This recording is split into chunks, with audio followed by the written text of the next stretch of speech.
आज का हमारा एक्सरसाइज है एनसीईआरटी बुक से एक्सरसाइज 1.2 जो हमने पिछले वीडियो में बताया था एक्सरसाइज 1.1 उसके आगे का मैथ है एक्सरसाइज 1.2। तो हम लोग इसे अभी बनाकर सॉल्व करेंगे, देखेंगे कैसे कैसे सॉल्व होता है। तो हमारा पहला क्वेश्चन है निम्नलिखित संख्याओं को अभाज्य गुणनखंड के गुणनफल के रूप में व्यक्त कीजिए। तो पहला क्वेश्चन है 140 1 का 1। तो 140 को हम लोग अभाज्य गुणनखंड विधि से इसको सॉल्व करेंगे, फैक्टर तोड़ेंगे। इसका 2 से लगाएंगे, 70 दूनी 140, 2 से 35 दूनी 70, 5 से 7 बचे 35 और फिर 7 एक का 7। तो 140 का हमारा फैक्टर हो गया गुणनखंड जो होता है 2 गुने 2 गुने 5 गुने 7।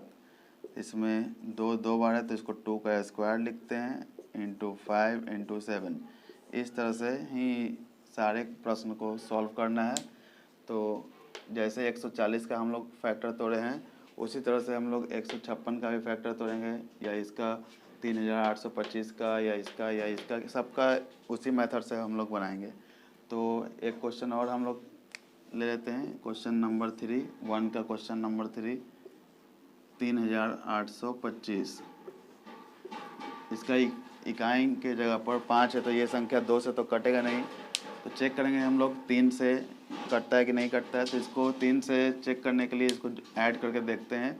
5 और 2 7, 7 8 15, 15 और 3 18। तो 3 से ये हमारा कट जा रहा है। तो 3 से इसको लगाएंगे, 3 का 3, 3 दूनी 6, 2 इसको दिए, 3 चौके 2 इसको दिए तो 22 हो गया। तो 3 सत्ते 21, बचा शेषफल 1 इसमें गया तो 3 पचे 15। फिर इसको हम लोग देखते हैं कि ये 3 से ये कट रहा है कि नहीं कट रहा है। तो 2 और 1 3, 3 और 7 10, 10 5 15, मतलब 3 से ये भी हमारा कट जाएगा। 3 से लगाते हैं तो 3 चौके 12 और 3 दूनी 6, एक इसको दिए तो 3 पचे 15 कट गया। फिर चेक करते हैं कि 3 से ये हमारा कट रहा है कि नहीं कट रहा है। तो 4 और 2 6, 6 या 5 11, मतलब 3 से ये नहीं कटेगा। ऐड करने पर जोड़ने पर ये हमारा 11 आता है 11, जो 3 से नहीं कटता है। तो इसको हम लोग 5 लगाएं क्योंकि इकाई की जगह पर ये 5 है इसमें। तो 5 से लगाएंगे तो 5 8 40 और बचा ये 2, तो 2 शेषफल इसमें जाएगा तो 5 पचे 25। फिर जो 85 आया तो 85 हमारा 17 पचे 85, मतलब 5 से लगाते हैं तो 17 बार में 17 पचे 85 फैक्टर टूट गया। फिर 17 एक का 17, 17 एक अभाज्य संख्या है, प्राइम नंबर है। ये 2 3 5 से तो कटेगा नहीं, तो इसलिए 17 एक का 17। तो हमारा 3825 का फैक्टर हो गया 3 गुने 3 गुने 5 गुने 5 गुने 17। तो इसमें 3 हमारा 2 बार है तो 3 का स्क्वायर लिख सकते हैं, 5 2 बार है तो 5 का स्क्वायर लिखेंगे, और 17 एक बार है मतलब इंटू 17। ये हमारा गुणनखंड विधि से इसको सॉल्व किया। सारा क्वेश्चन उसी तरीके से ये बनाया जाएगा। तो बाकी जो बचा हुआ क्वेश्चन है आप लोग ट्राई कीजिए, अगर नहीं बने तो कमेंट में लिखिए। हमारा अगला प्रश्न है क्वेश्चन नंबर 2।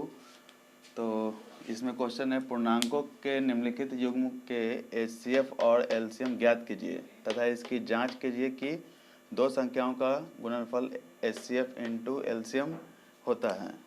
तो पहला क्वेश्चन हमारा है 26 और 51। तो 26 26 और 91 51 है। तो 2 से लगाएंगे, 13 दूनी 26, 13 एक का 13, यहाँ 91 है तो 13 7 91 और 13 एक का 13, ये फैक्टर टूट गया हमारा। तो 26 का फैक्टर हो गया 2 गुने 13, और जो 91 है 91 उसका फैक्टर हो गया 7 गुने 13। तो इसमें हम लोग का एचसीएफ और एलसीएम दोनों निकालना है। तो एचसीएफ तो जो दोनों में कॉमन है वो हमारा एचसीएफ हो गया 13, और एलसीएम हमारा हो गया, एलसीएम जो दोनों में कॉमन है उसको एक बार लिखेंगे, जो बाकी जो बचा है 2 और 7, तो 2 गुने 7 और गुने 13 इसको मल्टीप्लाई कर देंगे तो हम लोग का एलसीएम हो जाता है। तो 7 को 2 से गुना करेंगे 14, और 14 को 13 से गुना करेंगे तो हमारा 14 42, 14 का 14, तो 2 4 4 8 और 182 ये हमारा आंसर हो गया एलसीएम का। फिर इसके बाद हम लोग जांच करेंगे। तो जांच करने के लिए दो संख्याओं का गुणनफल इंटू एचसीएफ इंटू एलसीएम है। तो इसके लिए हम लोग यहाँ सॉल्व कर लेते हैं,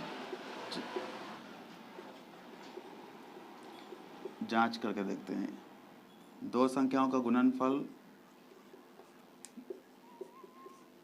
दो संख्याओं का गुणनफल शॉर्ट में लिखा जा रहा है, दो संख्याओं का गुणनफल इक्वल एचसीएफ इंटू एलसीएम।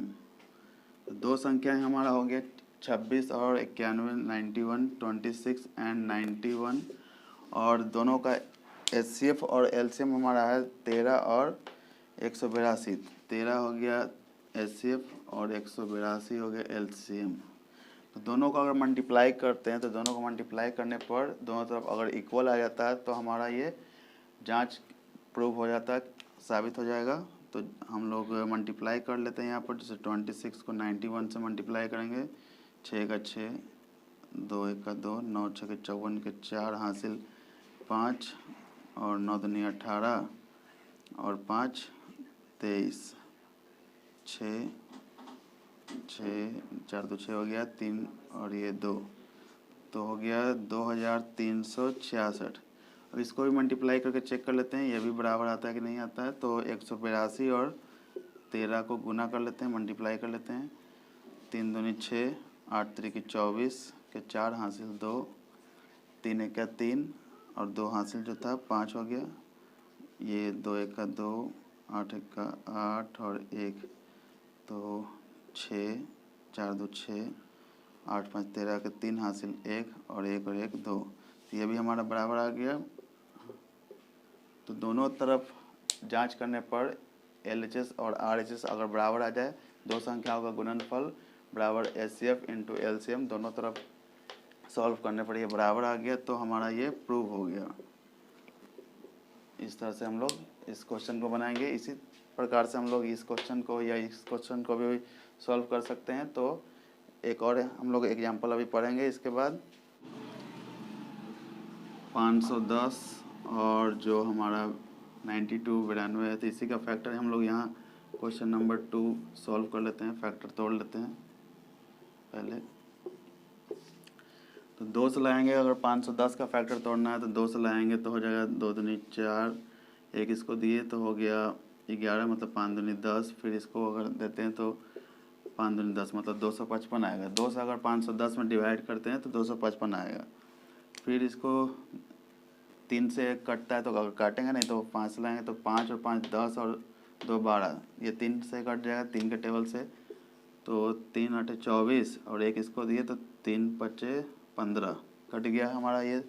तो फिर 85 3 से तो नहीं कटेगा, 5 से 17 5 85, 17 5 85 कट गया, फैक्टर टूटा, और ये 17 का 17 ये फैक्टर तोड़ लिया हम लोग।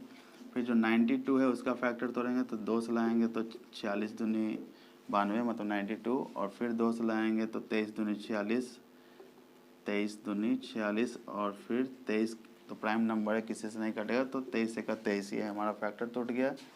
तो 510 का फैक्टर हो गया 2 गुने 3 गुने 5 गुने 17, और जो 92 है 92 उसका फैक्टर हो गया 2 गुने 2 गुने 23। तो इसमें हमारा कॉमन दोनों में 2 मिला और तो कुछ नहीं मिल रहा, तो 2 हमारा एचसीएफ हो गया, एचसीएफ 2 हो गया, और हमारा एलसीएम इसमें से एलसीएम हो जाएगा, जो 2 कॉमन है उसको एक बार लिखेंगे, बाकी जो बचा हुआ नंबर है वो सारा इसमें लिखा जाएगा। तो बचा हुआ नंबर 2 है, मतलब 2 2 बार है तो ऐसे 2 बार ऐसे भी लिख सकते हैं, जो पिछला वीडियो में हम लोग बताया था इस तरह से एलसीएम और एचसीएफ सॉल्व करने के लिए। तो 2 2 बार है, फिर इंटू 3 इंटू 5 5 हो गया, इंटू 17 इंटू 23। तो ये सारा नंबर अगर हम लोग मल्टीप्लाई करते हैं तो ये हमारा एलसीएम आ जाएगा। तो 2 दूनी 4, 4 3 12, 12 5 60, और 60 को 17 से मल्टीप्लाई करेंगे 60 इंटू 17, तो 0 7 6 के 42, फिर 1 को 0 से गुना करेंगे तो 0 और 6 का 6 मतलब हो गया 0 2 6 और 4 10 इतना हो गया। और फिर इसको 23 से मल्टीप्लाई करना है, तो 23 से यहाँ हम लोग मल्टीप्लाई कर लेते हैं। तो 3 को 0 से गुना करेंगे तो 0, 3 दूनी 6, फिर 3 को 0 से गुना करेंगे तो 0, फिर 3 एक का 3, फिर एक यहाँ क्रॉस, 2 को 0 से गुना करेंगे तो 0, 2 दूनी 4, फिर 0, फिर 2 एक का 2, तो आया हम लोग का 0 6 4 3 2 मतलब 23,460। 23,460 ये हमारा एलसीएम निकल गया। एचसीएफ हमारा 2 आया था और एलसीएम 23,460 आ गया। तो इसके बाद हम लोग जांच कर लेते हैं। ये रफ मिटा दिया जा रहा है। तो जांच हम लोग करेंगे उसी फार्मूला पर। जांच करने के लिए हम लोग यही फार्मूला लेते हैं, दो संख्याओं का गुणनफल इक्वल एचसीएफ इंटू एलसीएम। तो दो संख्याओं का गुणनफल इक्वल एचसीएफ इंटू एलसीएम। तो दो संख्या हमारा हो गया ये 510 गुने 92 92, और एचसीएफ हमारा 2 था, यहाँ जो निकाले थे हम लोग 2, और एलसीएम हमारा है 23,460। इसमें एलएचएस और आरएचएस दोनों को मल्टीप्लाई किया जाएगा, दोनों इक्वल हो जाएगा तो वेरीफाई हो जाएगा। तो इसको हम लोग रफ करके मल्टीप्लाई चेक कर लेते हैं आता है कि नहीं आता है उतना। तो 510 और 92 का मल्टीप्लाई, 2 को 0 से गुना करेंगे 0, 2 एक का 2, 5 दूनी 10, फिर एक घर छोड़ते हैं, फिर 9 को 0 से गुना करेंगे तो 0, 9 एक का 9, 9 पचे 45, 0 2 9 5 1 6 और 4, 46,920 है इसका, 46,920। और इसको भी मल्टीप्लाई यहीं कर लेते हैं, 2 को 0 से गुना करेंगे तो 0, 6 दूनी 12, 4 दूनी 8, 1 हासिल 9, 3 दूनी 6 और 2 दूनी 4। तो ये हमारे दोनों एलएचएस और आरएचएस बराबर हो गया। तो ये प्रूफ हो गया। इस तरह से हम लोग जांच कर लिए इसको। इस तरह से इस क्वेश्चन को भी बनाएंगे हम लोग। ये क्वेश्चन आप लोग के लिए होमवर्क है, ये आप लोग सॉल्व कीजिए, बनाइए। अगर नहीं बनता है तो डिस्क्रिप्शन में कमेंट कीजिए। हमारा अगला क्वेश्चन नंबर 3 है। तो क्वेश्चन है अभाज्य गुणनखंड विधि द्वारा पूर्णांकों के एचसीएफ और एलसीएम ज्ञात करें। तो अभाज्य गुणनखंड द्वारा मतलब फैक्टर तोड़ते हुए इसका हम लोग सॉल्व करते हैं। जैसे पहला क्वेश्चन है 12, 15 और 21, इसका हम लोग फैक्टर तोड़ लेंगे। तो 12 का 6 दूनी 12, 3 दूनी 6 और 3 एक का 3, यहाँ 3 पचे 15, 5 एक का 5, ये 21 जो था 21 का फैक्टर 3 से लाएंगे तो 3 7 21 और 7 एक का 7। तो सिंपल सा क्वेश्चन है, 10th क्लास में आप लोग हैं तो आसानी से फैक्टर तोड़ सकते हैं। तो 12 का फैक्टर हो गया 2 गुने 2 गुने 3, और 15 का फैक्टर हो गया 3 गुने 5, और 21 का फैक्टर हो गया 3 गुने 7। इस तरह से फैक्टर हम लोग तोड़ लिए। तो इसमें हम लोग को एचसीएफ और एलसीएम दोनों निकालना है। तो एचसीएफ निकालने के लिए देखते हैं इसमें तीनों में कॉमन क्या है। तो तीनों में कॉमन हम लोग का 3 है, तो एचसीएफ 3 हो गया।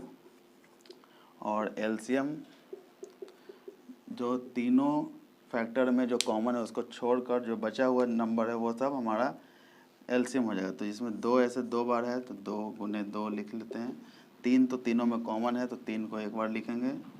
जो कॉमन होता है उसको एक ही बार लिखा जाता है, ये नहीं कि 3 बार लिख दिए। तो एक बार लिखेंगे। और बचा इसमें 5 और इंटू 7, तो 5 गुने 7 ये लिख लेंगे। और बाकी सारा ये मल्टीप्लाई कर लेंगे। 2 को 2 से गुना किए 4, 4 दिए 12, 12 पचे 60, और 60 को 6 से गुना करेंगे तो 7 छके 42, ये 420 आ जाएगा हमारा आंसर।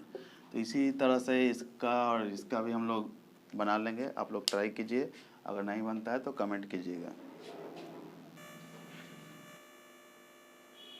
इसके आगे का वीडियो पार्ट 2 में डाला जाएगा। तो इसको आगे देखने के लिए या पढ़ने के लिए सब्सक्राइब करें हमारे चैनल को। हमारा चैनल दीपक स्टडी सेंटर, उसको लाइक, सब्सक्राइब और शेयर करते रहें। धन्यवाद।